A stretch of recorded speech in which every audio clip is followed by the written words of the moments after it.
We're all so very fortunate to be here today to celebrate the sport of baseball. We are here to enjoy this beautiful environment, young in tradition, young in spirit, but deep in commitment to the positive sporting experience of the Bard College baseball program. This has truly become a dream come true, and I mean, just look behind us. This is a gorgeous facility. I hear it from everyone. Everyone's saying, congratulations on finally getting the field. I think I can speak for the entire team when I say that we are truly grateful for this generous gift. And we are excited. We are so excited to play on this field and play in front of fans. We don't have to go to Secaucus, New Jersey anymore for a home game. We can finally play in comfort, and this is our chance to start a tradition here at Bard. When teams come here, they're going to be playing the hardest working team in the Liberty League at the best field in the Liberty League. And that's something I'm really proud of. What a beautiful day for baseball. This is my dream right here. So this is a beautiful, beautiful day. Tom and Alec have been with us from the beginning. It was no easy road, shuttling off campus every day. So to have them stick it out with us throughout this entire process has been outstanding to see, and I'm very happy that they did, and now they're rewarded with one of the finest fields, not only in the Liberty League, but the entire country.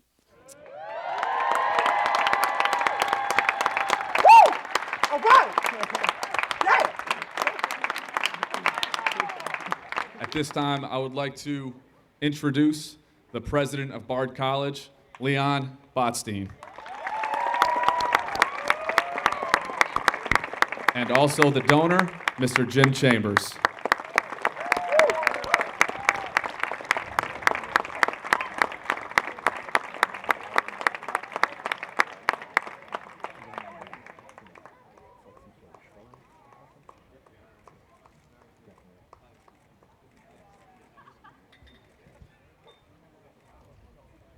So, ladies and gentlemen, you have to understand this has a kind of surreal quality for me.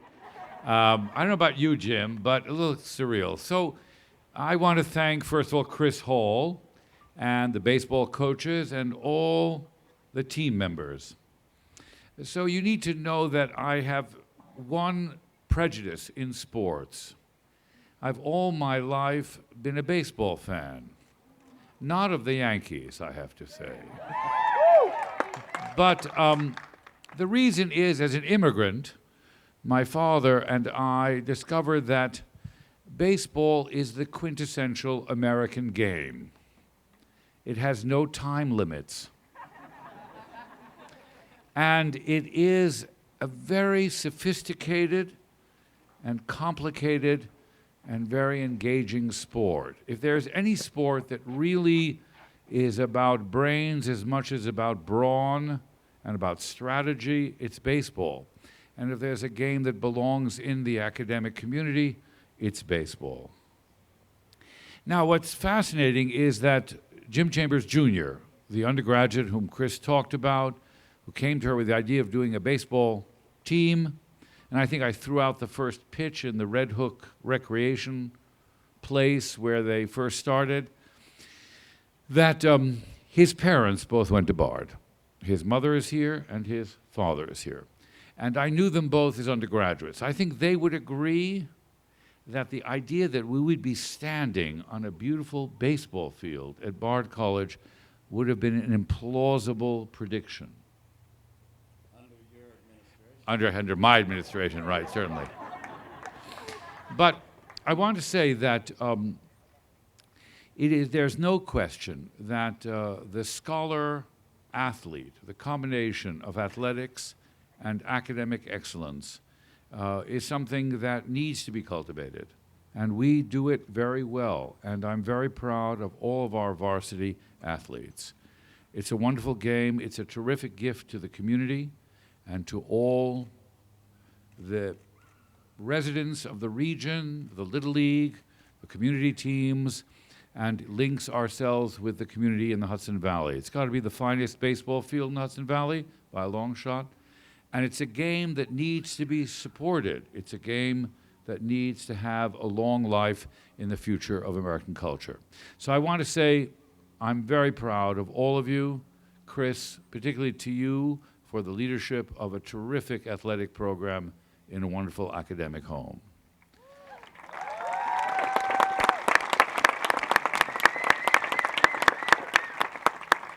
So the prime mover was Jim Jr., and but he had to persuade his father, and so I'm going to turn the microphone over to an alumnus of the college and trustee of the college, Jim Chambers, who is the source of this terrific gift to the college.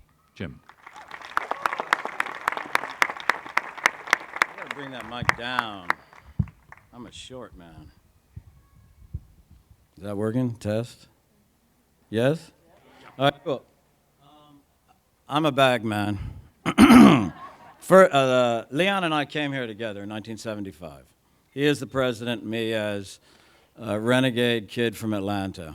And one of my first girlfriends here, serious girlfriends, named me Garbage Man in Persian. Ergo, I always carry my stuff. This is sort of a prelude. It is surreal what Leon said about this moment. I was driving down 9G to get here on this insanely beautiful fall day. Many memories of many phases of our lives. There's a matrix of my family in Bard. But when I was in Bard in the 70s, I had come from Atlanta as a jock who couldn't sit still. Sports was the great equalizer. I lived next door to the mayor of Atlanta, and he had crosses burned on his yard by the KKK. But it was sports and music and the culture of Atlanta that got past all that crap. And I learned very early the power of sports and how it can go beyond mere athleticism into something beautiful and spiritual. Okay, here's what I wrote. Hi, I'm Jim from Georgia. I like Hank Aaron and Otis Redding. I would not have had the ability to say that had it not been for the serendipity of my parents, of their parents, the North and the South, the Coxes and the Chambers. I love that Leon has a pencil sharpener in his bathroom. I felt very home when I came and I said, Leon, can I use your facilities? And I walked in, and what does he have in his bathroom? An old pencil sharpener. This field would not be without my grandfather or without my mom. Honey is her name and how she is known in our family. By children, by grandchildren, great-grandchildren, and friends. The public knows her as Ann Cox Chambers, a very formal, waspy name. All of us know her as Honey. She is my and many others' hero, mentor, guardian, teacher, coach, stylist, Scottish common sense life guide, gardener, nurturer, heroine, fair lady, chief, dream maker, beacon, queen bee of many generations and iterations of hives, including this field in the woods of the Hudson Valley. It would not be without Honey. And her grandson, James, Jim, Fergus, Fergie, Ferguson, Cox Chambers, brother to Mac, brother to Spartan, brother to Laith, father of James and Margaret and Nadia, son, young Jim, baseball dreamer, Leon Convincer, first coach, first manager of the reincarnated Bard baseball team, circa 2008, 2011. My little Maine man grown up, Honey's man, who in his journey with Bard dreamed to resurrect the team of yesterday, the team of 1929. He came, he dreamt, he convinced. It's not an easy thing to do.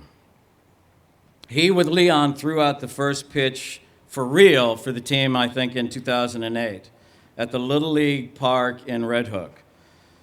And now this field is one of honey. Sometimes serendipity arises. Yesterday, as I was preparing for my first horseradish harvest at 9 p.m., never done it before, I was looking for some tips, and I hit a YouTube link. And I saw a young man who looked like he could have gone to Bard, walking towards the camera, carrying a big bundle of horseradish. And he said, "Hi, I'm Tim. I'm at the Cox Arboretum in the Five Rivers Park." And I went, pause. And I rewound, and I said, "What?"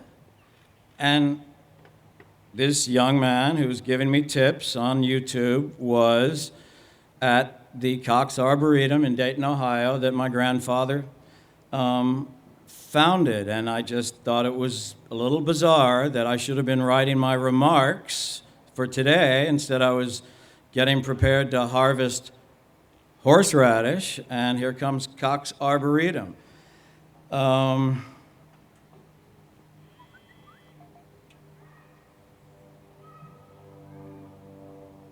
Two more people that I need to mention. Anya, fellow Bard student, mom to Jim's kids, was an equal support for this fledgling team.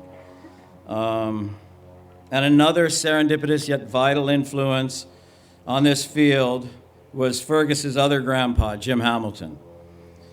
It's World Series time.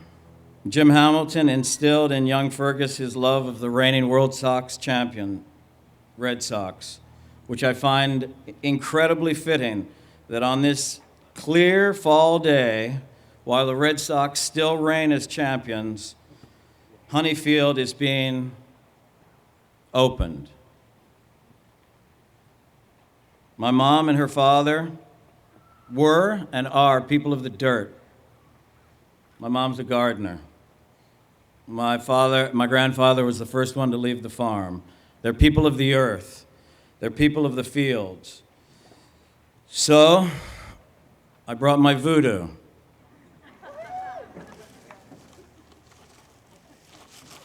Garlic, because that's what we do. Keeps away the vampires and the ticks. Horseradish. And honey. So let the bees and the raptors fly. And as my mom says intuitively, be smart, be wise, be compassionate, be spectacular, and kick some ass the fair and ethical way. Go Bard.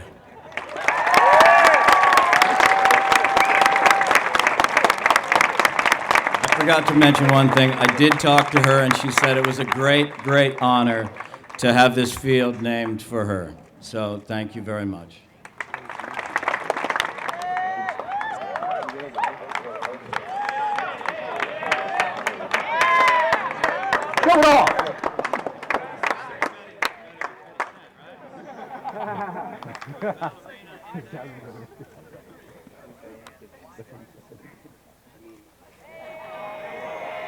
Oh, shake fastball.